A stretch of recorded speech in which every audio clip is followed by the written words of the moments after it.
And I can tell you with no uncertainty that miracle cures are no laughing matter. I bid you good day, sir. Oh, Mr. Marston, good to see you. How have you been keeping? I'm well, Mr. Mr. West Dickens. Nigel West Dickens of Eastcheap, London, New Waverly, New York, and Armadillo, New Austin. At your service. At my service. At everyone's service. At the service of science, of knowledge, of life. How are your wounds?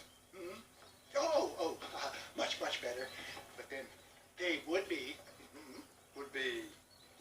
I know a cure for all ailments, Mr. Marston. Ah, I'm sure you do. And I'm sure for just $2 an ounce, I could live forever.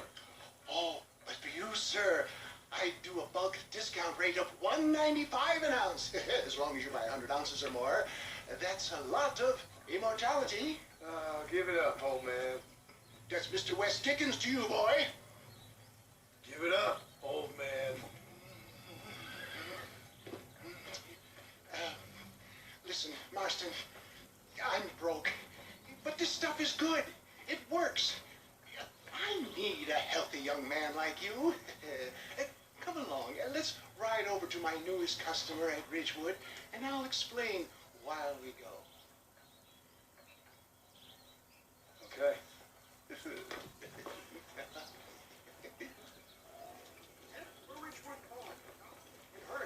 There are people there in dire need of my tonic.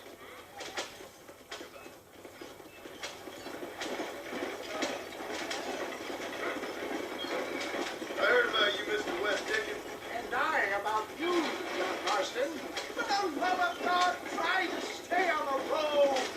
Hoodwinking the weak, gullible out of their hard-earned money. My dear boy, it is you who is gullible, if I may be so bold, for heeding such ill-informed You're scuttlebutt. as full of wind as a horse with the cub.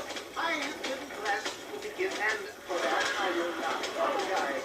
But the West Dickens Spencer's speaking themselves. Get back on the road! We'll have nothing left by the time we get to Ridgewood.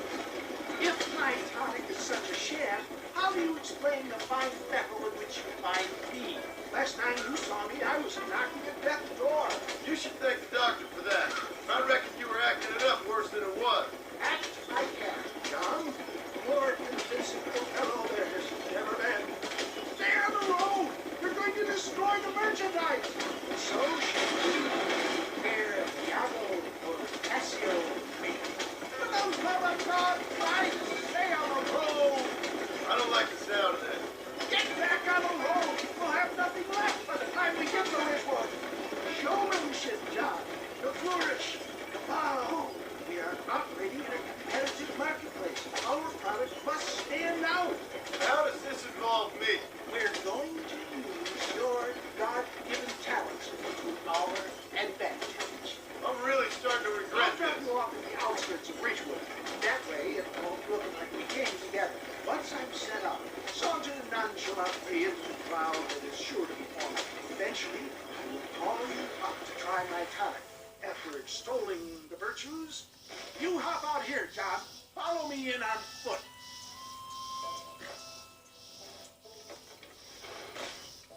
I'll see you there. Be ready to enchant the crowd.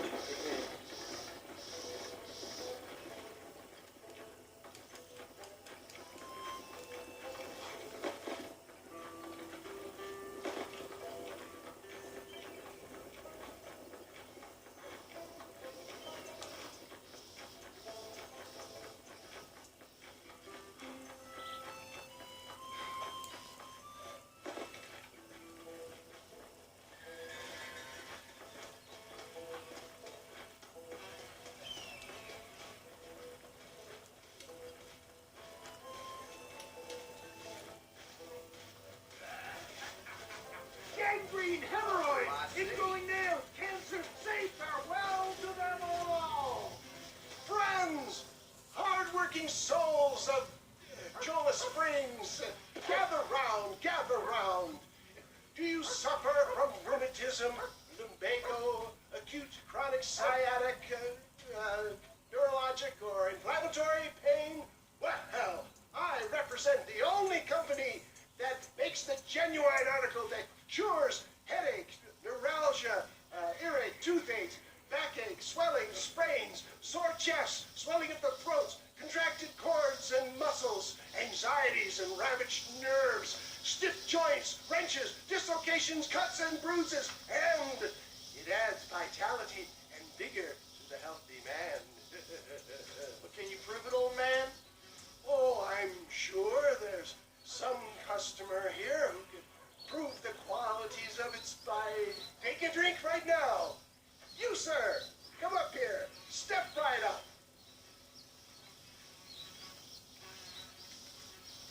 That's the spirit. Ladies and gentlemen, pay close attention. This poor, wretched volunteer, entirely unknown to me, will demonstrate the effects of Dr. West Dickens' own patent tonic. Be you a cowpoke or athlete, this miraculous elixir developed with the wisdom of the East keeps the muscles supple and relaxes the cords. It loosens the joints and gives a feeling of youth and vigor to the whole system. Not possible, I hear you say. Well, doubt no longer. Faith can move mountains, but I ask not for faith. I am a man of science, and today science will be vindicated. Your eyesight is greatly improved. Is that not so, friend? If you say so. That's right, it is. You heard him. What a good sport you are, sir. Now, gaze over yonder at that porch.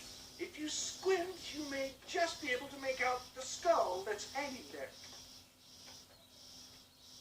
Go ahead, friend. Shoot that skull and demonstrate the miraculous eyesight you now possess.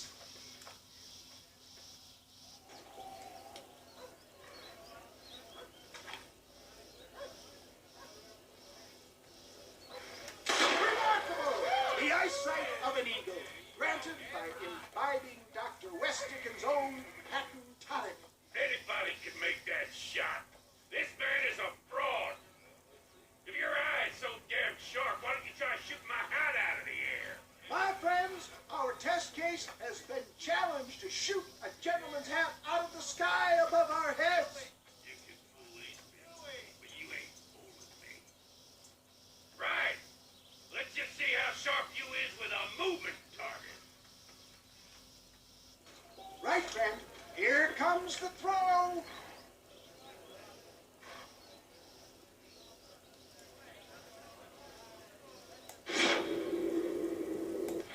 You ready to get it, Barry? Have you ever seen such an eye? Behold the power of the elixir. Look out of the sky. Hey! Hey! What?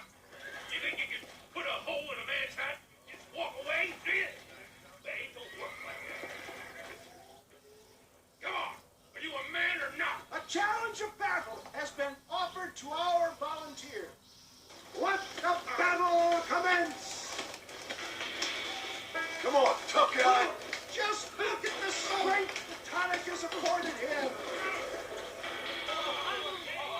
There it is, skeptics and dissenters, irrefutable proof. Do not let this opportunity pass you by. Look, he's over there. Go get it. This ends now. Watch out, he's got a gun. Who the hell do you think you are? You ain't leaving here alive.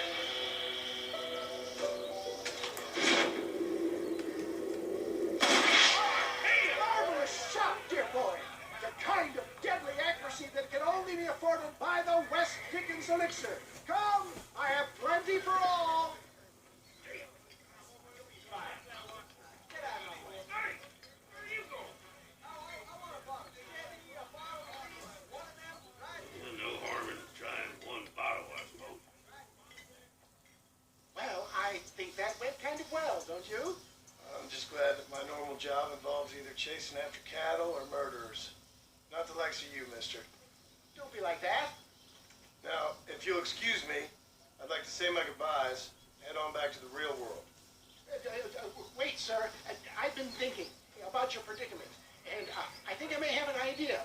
I've been thinking I could be your cunning Odysseus. Beware of the Greeks burying gifts, sir. Williamson had better beware. We will make them into Trojans. I don't rightly get you. I want you to go and see my old friend Seth. He can come across as a little curious, but I'm sure you two will get on.